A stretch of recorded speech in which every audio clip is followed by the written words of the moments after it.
ভীষণভাবে ক্ষুব্ধ হয়েছি এবং আমরা গতকালকে একটি কর্মসূচি আহ্বান করেছি। আপনারা জানেন গতকালকের কর্মসূচি শেষে আমরা দাবি জানিয়েছিলাম যে 24 ঘন্টার ভিতরে ফাহমিদুলকে দলে অন্তর্ভুক্ত করা হবে। এখনও ফাহমিদুল বিষয়ে কোনো আপডেট দেওয়া হয়নি বাফুফে থেকে। আমরা জানতে পেরেছি আজকে একটি সংবাদ সম্মেলন আছে এবং উপদেষ্টা আশিক মাহমুদ ভাইয়ের সাথেও একটি মিটিং আছে বাফুফে সভাপতির সাথে। এই মিটিং ঘিরে আমরা আশাবাদী যে ফাহমিদুলকে দলে অন্তর্ভুক্ত করা হবে এবং এই নিউজটি আমরা পাবো। দেখেন, এই ফাহমিদুল ইস্যুটা 2 দিন হয়েছে এসেছে, কিন্তু বিগত দিন ধরে আরো অনেক সিন্ডিকেট প্লেয়ারদের জীবন ধ্বংস করে দিচ্ছে। এই সিন্ডিকেটের সাথে ক্লাবগুলো জড়িত আছে, এই সিন্ডিকেটের সাথে বাফুফের কর্মকর্তারা জড়িত আছে, কোচরা জড়িত আছে এবং আমরা আশঙ্কা করতেছি স্কোয়াডে থাকা কিছু প্লেয়াররাও এই সিন্ডিকেটের অন্তর্ভুক্ত হয়েছে। এবং যে অটো চয়েসটা হচ্ছে এটা কিন্তু বন্ধ করতে হবে আসলে। তো আমরা এই প্রেস ব্রিফিং এর মাধ্যমে উপদেষ্টা বরাবর এবং বাফুফের নির্বাহী বরাবর জানাতে চাই, দীর্ঘদিন ধরে চলে আসা যে সিন্ডিকেট, এই সিন্ডিকেট আপনাদেরকে ভাঙতে হবে, নয়তো আমরা মনে করব আপনারাও সিন্ডিকেট ভুক্ত। একটাই, যোগ্য খেলোয়াড়দের দিয়ে আমরা খেলাতে পারছি না। আমরা বিদেশি খেলোয়াড় দিয়ে বাংলাদেশে খেলাচ্ছি, অথচ আমাদের দেশের গুণী ভালো খেলোয়াড়রা বিদেশে খেলছে।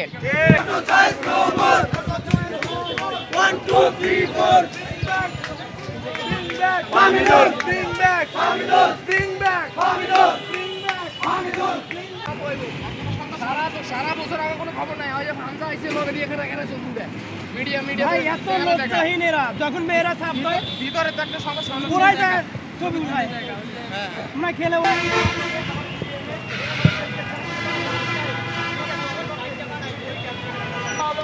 আগুন জ্বালো, আগুন জ্বালো, ভেঙে দাও ঘুরিয়ে দাও, ভেঙে দাও ঘুরিয়ে দাও, ফাহমিদুল ফাহমিদুল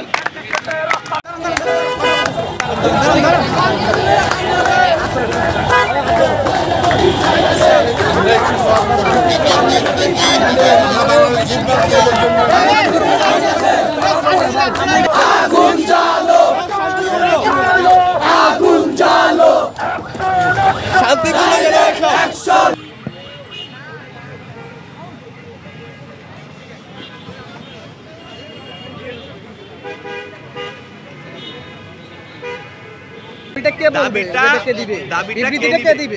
দাবিটা তো আমাদের সভাপতি বাফুফের সভাপতি ওনার কাছে আছে।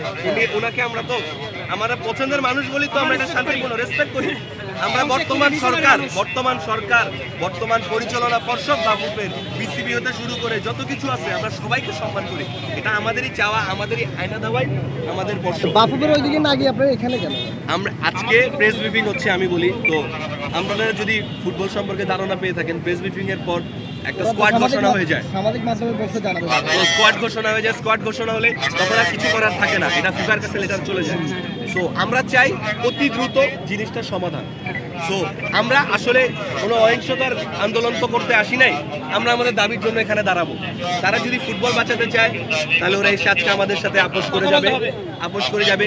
তারা যদি ফুটবলের শত্রু হয়, ফুটবলের কালো ছায়া হয়, বাংলাদেশের জনগণ বুঝে নেবে। আমরা মেনে নেব না, এখানে মানা করে জনগণ মেনে নেবে না। আমাদের দাবি চলতে থাকবে, জনগণের দাবি চলতেই থাকবে।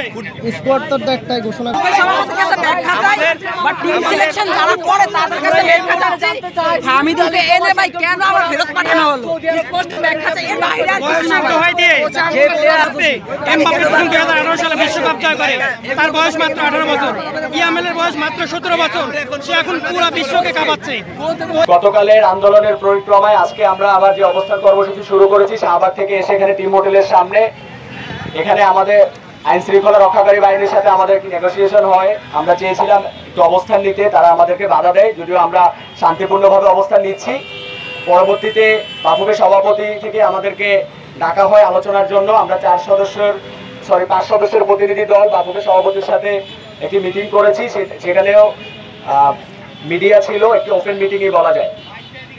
আমরা আমাদের মিটিংয়ে সর্বপ্রথম ফাহমিদুল ইস্যুতে কথা বলেছি, যে ফাহমিদুলকে ডেকে এনে 7 দিন প্র্যাকটিস করালেন এবং সে ম্যাচ খেললেন। তার যে প্রতিভা আমরা দেখেছি, আমরা ফুটবল ভক্তরা যে তার প্রতি আগ্রহটা জেগেছে হামজা আসার পরে এবং ফাহমিদুল সহ, তাহলে তাকে কেন হঠাৎ বাদ দিয়ে দেওয়া হলো, এই বিষয়টি সে কোচ এবং ম্যানেজার, অ্যাসিস্ট্যান্ট কোচ সবার সাথে আলোচনা করে এটি খোলসা করতে হবে, এটি মিডিয়া অ্যাড্রেস করতে হবে এবং ভারত ম্যাচে ফাহমিদুলকে দলে অন্তর্ভুক্ত করতে হবে। শুধু আমরা নয়, পুরো দেশবাসী ফাহমিদুলকে দলে দেখতে চায়। আমরা এটি তাদেরকে জানিয়েছি, যেহেতু আমরা সেখানে প্রতিনিধি হিসেবে গিয়েছি। এবং যে সিন্ডিকেটের কথা আমরা তুলেছি, যে প্রশ্ন আমরা তুলেছি দীর্ঘদিন ধরে, যেটি ফাহমিদুল ইস্যুতে আবার জনমনে আবার ক্ষোভ তৈরি করেছে, ফুটবল ভক্তরা আবার প্রতিবাদ শুরু করেছে। সেই সিন্ডিকেট মোহামেডান বলি বা বসুন্ধরা কিংস, আবাহনী, এই ক্লাবগুলো ঘিরে বা অন্যান্য সবগুলো ক্লাব ঘিরেই কিন্তু এই সিন্ডিকেট রয়েছে এবং টিমের ভিতরেও এই সিন্ডিকেট রয়েছে। আমরা সেটি সরাসরি তাকে বলেছি, সে বলছে এই বিষয়গুলো তিনি অ্যাড্রেস করবেন এবং সামনে আমাদের সাথে আরো বসতে চান এই বিষয়গুলো নিয়ে, তিনি এগুলো সমাধান করবেন। কিন্তু সর্বোপরি আমরা একটা ইস্যুতে ছিলাম, যেটা হলো ফাহমিদুল ইস্যু, যে তাকে আমরা দলে চাই। তিনি বলতেছেন যে এটা এখন সম্ভব না, তারপর আমরা বলেছি যে এটা সম্ভব করতে হবে। আমরা সন্ধ্যা পর্যন্ত এখানে